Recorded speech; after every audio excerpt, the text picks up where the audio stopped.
Welcome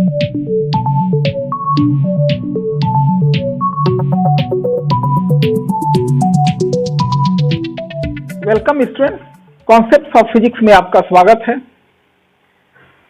हम लोग physics में करंट इलेक्ट्रिसिटी यूनिट कर रहे हैं और इसमें आज हमारा टॉपिक है electric energy and electric power.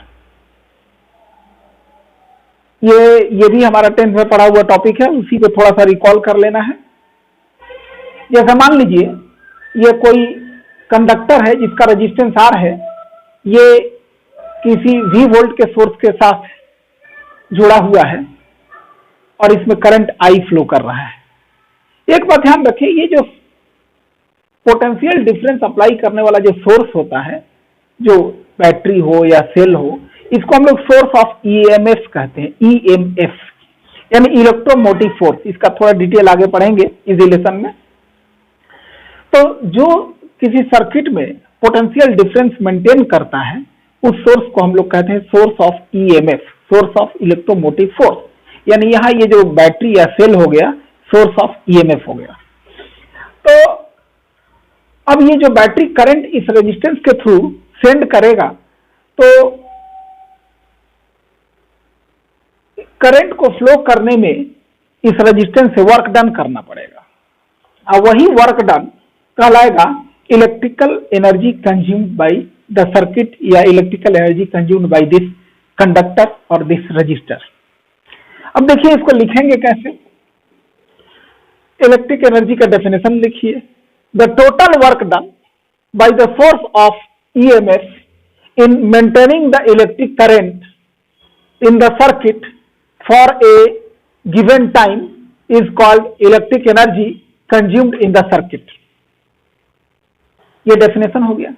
अब आगे लिखेंगे पैराग्राफ चेंज करके कि let a conductor of resistance R is connected across a source of EMF of potential difference V volt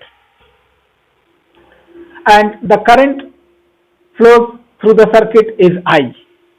ये हो गया। अब उसके बाद लिखेंगे, फिर लिखिए according to Ohm's law V is equal to I into R। अब उसके बाद लिखेंगे कि the total amount of charge that passed through the register in time t is given by Q is equal to I into T। अब उसके बाद लिखेंगे the work done by the source of EMF W is equal to V into Q। ये relation हमारा पुराना है, work done electrostatics में ही हम लोग पढ़े थे कि कितना पोटेंशियल डिफरेंस है V वोल्ट और V पोटेंशियल डिफरेंस में कितना चार्ज पास हो रहा है Q, यानी Q charge V potential difference में फ्लो कर रहा है, तो वर्क डन हुआ V into Q और Q की वैल्यू IT बैठा देंगे तो हमारा वर्क डन आ गया VIT। अब आगे देखिए, this work done by the source is called energy consumed by the circuit, therefore the electrical energy consumed is given by E is equal to VIT। ये electric energy पूरा हो गया। और आगे कुछ तो आप लोग पहले से जानते हैं कि अगर ओम्स लॉ के अनुसार यहाँ V के जगह पर हम लोग I इंटू R पुट कर देंगे तो ये बन जाएगा formula electrical energy is equal to I square RT। वो आप करके देखेंगे। और अगर T के जगह पर I के जगह पर हम लोग V अपॉन R पुट कर देंगे तो ये एनर्जी का फॉर्मूला हो जाएगा V square upon R into T। तो इस प्रकार तीन फॉर्मूले हो जाते हैं। ये आप खुद से लाएंगे। एक energy is equal to VIT हो गया, एक V square upon R into T, ये आप लाएंगे। और एक और एनर्जी का फॉर्मूला आप ले आएंगे I स्क्वायर RT।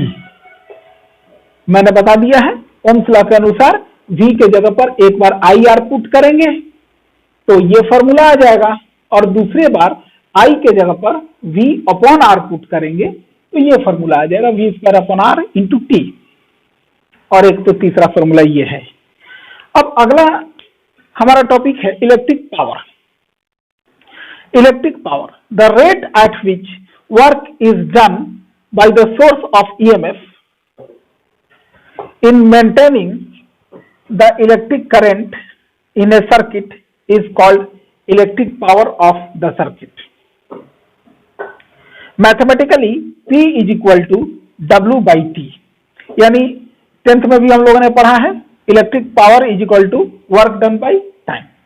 अब इस वर्क डन के जगह पर हम लोग जो VIT लाए हैं वो डालेंगे। इसके बाद जो लिखेंगे वो मैं बता रहा हूं। Since work done W is equal to VIT, और यहां बताएंगे चूंकि ये फ्रेश इलेक्ट्रिक पावर का टॉपिक चल रहा है तो यहां बताएंगे भैया V is equal to potential difference across the circuit, I is equal to current and T is equal to the time for which the current is passed। अब उसके बाद therefore power is equal to, इस W के जगह पर आप डालेंगे VIT by T, cut गया तो हमारा पावर का फॉर्मूला आ जाता है power is equal to V into I.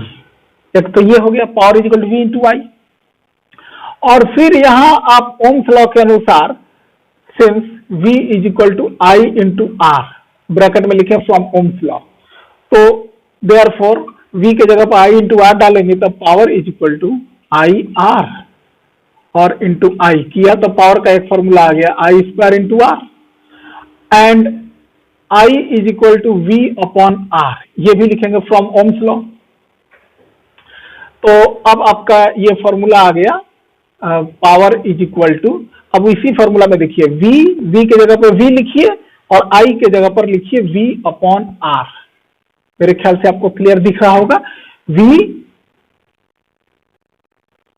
और I के जगह पर हमने लिख दिया V अपॉन आर, तो ये हमारा तीसरा फॉर्मूला बन गया V स्क्वायर अपॉन आर। यानी फाइनली पावर के 3 फॉर्मूले आ गए। एक पावर का फॉर्मूला हो गया P is equal to V into I, दूसरा पावर का फॉर्मूला हो गया P is equal to I square into R, और तीसरा फॉर्मूला पावर का हो गया P is equal to V square upon R. तो आप लोगों ने देख लिया ये इलेक्ट्रिक एनर्जी, तो आप ये लिख ही लेंगे। ये पूरा लिखने के बाद ये energy is equal to V into I into T, और आगे मैंने ये जो बताया कि बाकी फॉर्मूले आप खुद से ला सकते हैं ओम्स लॉ के अनुसार पुट करके। और उसके बाद इलेक्ट्रिक पावर का लिखते हुए P is equal to W by T आते हुए, फिर यहाँ चूंकि work done is equal to V into I into T होता है, और इस W के जगह पर VIT बैठा करके T कैंसिल आउट करके power is equal to V into I, एक फॉर्मूला आ गया। आप चाहें तो एग्जाम में डेरिवेशन करना होता है तो काम यहाँ पे एंड कर सकते हैं, लेकिन आप खुद अपने नोट पे न्यूमेरिकल बनाने के लिए तीनों फॉर्मूला निकाल के रखें। यानी ओम्स लॉ के अनुसार V is equal to I into R होता है, ब्रैकेट में लिखा फ्रॉम ओम्स लॉ, और इस V के जगह पर I इंटू आर डाल दिया तो हमारा पावर का फॉर्मूला आ गया I स्क्वायर इंटू आर। और अगर I के जगह पर हम लोग डाल देंगे V अपॉन आई, जहां यहाँ देखिए power equal to V into I होता है, तो I के जगह पर हमने डाल दिया V upon R, V upon R डाल दिया तो पावर का एक तीसरा फॉर्मूला आ गया V स्क्वायर अपॉन आर। तो आज के लिए इतना काफी, अब हम लोग कल देखेंगे।